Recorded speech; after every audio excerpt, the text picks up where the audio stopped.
تو یہ ساری پروسیڈنگز ختم ہو جائیں گی جب تک کوئی اور ادارہ اپنی پروسیڈنگ سٹارٹ نہ کرے. اور پھر اس کیس میں کوئی نہ شواہد ہے نہ کوئی ایویڈنس ہے، اور شار و خرجمند کا فیصلہ سوائے ایک ہینڈ پکڈ جج کے اور کچھ بھی نہیں ہو سکتا. بدقسمتی سے یہ اڈیالہ جیل کا ٹرائل ہو یا ضمانتوں کے فیصلے ہوں، یہ کمپرومائز ججز کے ذریعے یہاں سے فیصلے لیے جاتے ہیں. اس کے پیچھے یہ ہمارے ملک کی اسٹیبلشمنٹ اور ہمارے ملک کی ایجنسیز اور یہ کٹ پتلی لوگ ملوث ہوتے ہیں، اور ان کے ذریعے مینیج جج کو، پہلے جج کمپرومائز کیا جاتا ہے اور اس کے ذریعے پھر فیصلے لیے جاتے ہیں. اور یہی سچویشن باقی رانا آصف کے متعلق بھی ہے جو القادر کیس کا ٹرسٹ کا کیس چلا رہا ہے. ایک بات آپ کو بتا دوں، یہ اس وقت جو سچویشن ہے یہ اتنی، میں یہ سمجھتا ہوں کہ بدقسمتی ہے کہ ہمارے نظام انصاف پہ اس قدر حملہ ہو رہا ہے کہ کوئی بھی ادارہ اب انڈیپینڈنٹ نہیں رہا. یہ ہی شار و خرچمند ہے جس نے عدت کیس میں 6 مہینے کیس سننے کے بعد جس دن فیصلہ سنانا تھا خط لکھ دیا چیف جسٹس کو کہ جناب یہ کیس ٹرانسفر کر دیا جائے تو کیسا ہوگا، یا میں سنوں یا نہ سنوں. اور چیف جسٹس صاحب نے ہمارے سنے بغیر، ہمارا انپوٹ لیے بغیر انہوں نے ان کو اپلیکیشن ایکسیپٹ کر لی. یعنی جو 6 مہینے کیس کو چلاتے رہے مقصد صرف یہ تھا کہ کسی طریقے سے ان کو جیل میں رکھا جا سکے. جو ہی وہ کیس کا فیصلہ آیا کسی انڈیپینڈنٹ جج کے پاس یا جب بحث ہوئی تو ان کو پھر وہ بری و ذمہ ہو گئے، وہ کیس ہی ختم ہو گیا. تو جو 7 مہینے 8 مہینے جیل میں رکھا جس میں یہ شار و خرجمند رسپانسیبل تھا، تو اس کی ذمہ دار کون ہوگا؟ کسی بھی شہری کو ایک دن کے لیے بھی جیل میں رکھنا without due process of law یہ انلیگل اینڈ انکانسٹیٹیوشنل ہے. اور جس انداز سے میں یہ سمجھتا ہوں کہ اب قاضی عیسیٰ صاحب کیسز کو سن رہے ہیں، وہ ناانصافی کی بدترین مثالیں قائم کر رہے ہیں.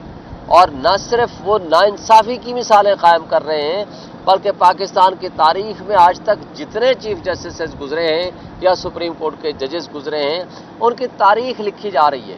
اور ان کی تاریخ ان ناکام یا سیاہ ترین کارنامے یا وہ غلط فیصلے ہیں جو ججز کے، ان میں سب سے لویسٹ اگر کوئی فیصلہ تصور کیا جائے گا تو وہ قاضی عیسیٰ کا تصور کیا جائے گا. اور آج جو کچھ انہوں نے الیکشن ٹریبونلز کے متعلق فیصلہ دیا ہے تو مجھے بتائیں کہ اگر آپ کے پاس پچھلے 8 مہینے سے ایک پٹیشن پینڈنگ ہے جوڈیشل کمیشن بنانے کی اور فارم 45 اور 46 47 کی آڈٹ کرانے کی، آپ نے ایک تاریخ نہیں لگائی، لیکن آپ کو جلدی ہے وہ فیصلے کرنے کی تاکہ ایسے فیصلے کے ذریعے آپ اپنے ایکسٹینشن کی راہ کو متعین کر سکیں اور راہ کو بہتر کر سکیں تاکہ آپ کے لیے وہ 68 ایئرز والا وہ غیر آئینی عدالت بنے جس کے آپ سربراہ بن جائیں. اس کے لیے آپ نے آج 63A کی پٹیشن بھی لگائی ہے. اسی کی خاطر یہ الیکشن ٹریبونل کا بھی فیصلہ دیا ہے، اسی کی خاطر آپ نے ریکاؤنٹنگ کے بھی فیصلے دیے ہیں، اسی کی خاطر آپ نے ہم سے بلے کا نشان بھی چھینا ہے، اسی کی خاطر نواز شریف کی تاحیات نااہلی کو بھی ختم کیا ہے، اور اسی کی خاطر انہی کرپٹ ریٹرننگ آفیسرز کے ذریعے ہمارے الیکشنز کرانے کا بھی فیصلہ دیا ہے. اس کے علاوہ بے شمار فیصلے ہیں جو یہ تاریخ لکھ رہی ہے جو آپ کو سیاہ ترین الفاظ میں یاد رکھیں گی. آگے نعیم صاحب بات کریں گے. آپ کرنے کو بسم اللہ الرحمن الرحیم. دیکھیں آج بڑی افسوسناک صورتحال ہے کہ توشہ خانہ کیس کے اندر خان صاحب اور بی بی صاحبہ کی ضمانتیں جو ہیں وہ عدالت نے مسترد کر دی ہیں. جہاں سزائیں دینی ہوں وہاں پر پوری رات 11-12 بجے تک ٹرائل جاری رہتے ہیں. اور اس توشہ خانہ کیس کے اندر ساری دنیا نے دیکھا کہ سرکار جو ہے جان بوجھ کر ڈیلے کر رہی تھی کہ میکسیمم ٹائم گین کیا جائے کہ عین موقع پر ضمانتیں خارج کی جائیں، پھر ادھر سے سپیڈ اس سے ٹرائل کے اندر لگائی جائے، القادر ٹرسٹ کیس کے اندر نئی سزا ہو جائے، تب تک یہ ضمانتیں جو بھی ہم نے ڈیسیجن دینا ہے خارج بھی کرنی ہے، تو پھر اوپر اگر جائیں گے بھی تو مقصد کیا ہے؟ مقصد صرف اور صرف خان صاحب اور بی بی صاحبہ کو اندر رکھنا. میں واضح کہنا چاہتا ہوں کہ توشہ خانہ کیس کے اندر احتساب عدالت کے جج اور چیف جسٹس عامر فاروق صاحب، یہ 2 شخص جو ہیں ان دونوں نے قصور کیا اور ان دونوں نے انلیگل اریسٹ کروایا. یہ کیسے کروایا کہ خان صاحب اور بی بی صاحبہ کی طرف سے جو ایک پٹیشن دائر کی گئی تھی اسلام آباد ہائی کورٹ میں، جو نوٹسز بھجوائے گئے تھے نیب کی طرف سے، ان نوٹسز کو چیلنج کیا گیا تھا، لیکن وہ 5 دفعہ لگانے کے باوجود اس پر سماعت چیف جسٹس عامر فاروق صاحب نے نہیں کی۔ پھر یہ کہتے ہیں جی کہ عامر فاروق صاحب کے بارے میں یا کسی جج کے بارے میں 5 دفعہ سماعت نہیں کی۔ پھر کیا کیا کہ جو احتساب عدالت کا جج ہے ان کے پاس ہم نے خان صاحب اور بی بی صاحبہ کی درخواستیں دی، پریویس بیلز فائل کی۔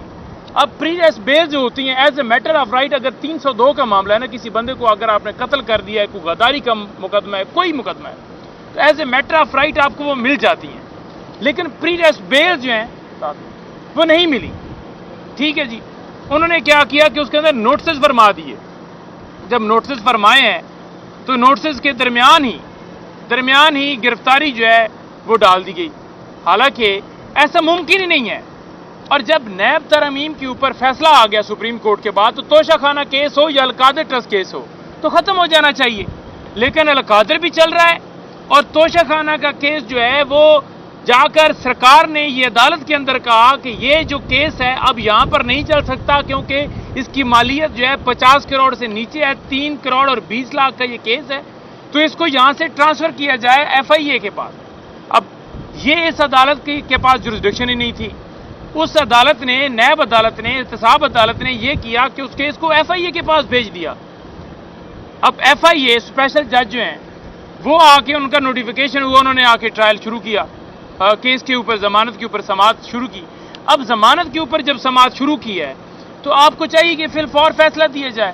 آپ کیوں بہانے مان رہے ہیں؟ ہمیں پتہ تھا کہ یہ بیلز خارج کریں گے، لیکن ہم کہہ رہے تھے کہ اگر خارج بھی کرنی ہے تو جلدی کریں تاکہ ہم ہائی کورٹ کے اندر جائیں۔ انہوں نے جان بوجھ کر کیس لٹکایا۔ 4تھی دفعہ توشہ خانہ کیس سٹارٹ ہو رہا ہے۔ اس سے پہلے جج ہمایوں دلاور نے سزا دی، اس کے بعد نیب احتساب عدالت نے 14 سال سزا دی توشہ خانہ کیس کے اوپر۔ ایک جیلی رسیدوں کے حوالے سے FIR درج ہے اسلام آباد کے اندر چل رہی ہے، اور چوتھا یہ کیس یہاں پر FIA کے اندر یہ چل رہا ہے۔ کہیں پر بھی اگر کوئی کیس سٹارٹ ہوتا ہے نا، کوئی ڈپارٹمنٹ کرتا ہے، FIA کرتا ہے، نیب کرتا ہے یا کوئی کرتا ہے، وہ اپنی ایک انکوائری شروع کرتا ہے، اپنا ایک کیس بلڈ کرتا ہے، نوٹسز کرتا ہے یا اس کے اوپر پوری وہ کاروائی کرتا ہے۔ لیکن یہاں پر کیا ہے؟ یہاں پر ڈائریکٹلی نیب نے کہا جی اب FIA کرے گا، حالانکہ قانون کے اندر یہ ممانعت ہے، یہ پاسبل ہی نہیں ہے۔ اور قانون کے اندر یہ بھی ہے آپ نے ایک جرم کے اوپر ایک دفعہ سزا دے سکتے ہیں، ٹرائل چلا سکتے ہیں، ایک بھی جرم تو ہوا نہیں ہے، لیکن یہاں پر کیا ہے کہ 4تھی دفعہ سٹارٹ ہے، تو کھلے عام قانون اور آئین کی دھجیاں اڑائی جا رہی ہیں۔ مقصد کیا ہے؟ مقصد یہ ہے کہ بشرا بی بی صاحبہ جو ہیں، خان صاحب جو ہیں، وہ ٹوٹیں، کیونکہ اب آپ دیکھیں کہ 9 مئی کے کیسز آج لاہور میں لگے ہوئے ہیں۔ ضمانتیں ڈیسائیڈ کیوں نہیں کی جا رہی ہیں؟ آپ درخواستیں آپ ڈیسائیڈ تو کریں، اگر آپ نے خارج ہی کرنی ہے تو کر دیں، لیکن لیٹ کرنا، 6 مہینے لیٹ کرنا، سال کرنا، اور سال کے بعد کہہ دینا جی خارج ہو گئی ہے، مقصد یہ ہے کہ وہ باہر نہ آئے۔ اور بی بی صاحبہ کی بیل خارج کرنے کا مقصد یہ ہے کہ ان کو، بی بی صاحبہ کو مینٹلی ٹارچر کیا جائے، خان صاحب کو مینٹلی ٹارچر کیا جائے، کیونکہ پورے انہوں نے ہتھ کنڈے اپنائے۔ خان صاحب کے اوپر 200 کیسز بنائے، پارٹی کے اوپر کیسز بنائے، پارٹی کے اوپر کریک ڈاؤن کیا، نشان لیا، الیکشن میں ڈاکہ ڈالا، 9 مئی کا ملبہ ہمارے اوپر ڈالا، سارا کچھ کیا۔ انہوں نے دیکھا کہ وہ ٹوٹ نہیں رہے، تو لہٰذا اب ان کی اہلیہ کو سزائیں دے کر، ان کو اندر رکھ کے، ان کو ٹارچر کر کے کسی نہ کسی طریقے سے ان کو توڑا جا سکے۔ عقل کے اندھے آئی ہیں، بے وقوف ہیں، ان کو سمجھ نہیں آ رہی کہ وہ شخص، اس کے دل میں جو ارادہ ہے وہ یہ ہے کہ میں نے اس ملک کی خاطر ہر حد تک جانا ہے، اور ہر حد تک میں نے کوشش کرنی ہے کہ اپنی ایفرٹ سے اس ملک کو میں آزاد کروں، ہمارے تمام ادارے آزاد ہوں۔ تو جب انسان کا ایمان جو ہے اللہ تعالیٰ پر اتنا پختہ ہو اور اس کے ارادے اتنے نیک ہوں، کیا یہ دنیاوی طاقتیں اسے روک سکتی ہیں، اسے ڈرا سکتی ہیں، اسے پیچھے ہٹا سکتی ہیں؟ تو ساری ان کی کوششیں جو ہیں وہ بالکل بے جان ہیں۔ آج میں، یہ شعیب شہین صاحب کھڑے تھے، میں کھڑا رہا ہوں، سلمان اکرم راجہ صاحب سینئر ایڈوکیٹ ہیں سپریم کورٹ کے، شعیب شہین صاحب سینئر ایڈوکیٹ ہیں سپریم کورٹ کے، ہمیں آج سماعت کے اندر ہائی کورٹ کے حکم کے باوجود اندر جانے نہیں دیا گیا۔ 10:30 سے میں آیا کھڑا ہوں، کہا گیا جی اوپر سے حکم آتا ہے جی ہم آپ کو بھیجتے ہیں۔ ہائی کورٹ کے حکم کی وائلیشن کی گئی ہے، کمیشن جو ہے ہائی کورٹ نے اپوائنٹ کیا ہے اس وجہ سے کہ آپ نے جا کر ان کو جو ہرڈلز ہوتی ہیں اس کو سموتھ کروانا ہے۔ ضیاء بھائی میرے ساتھ کھڑے ہیں،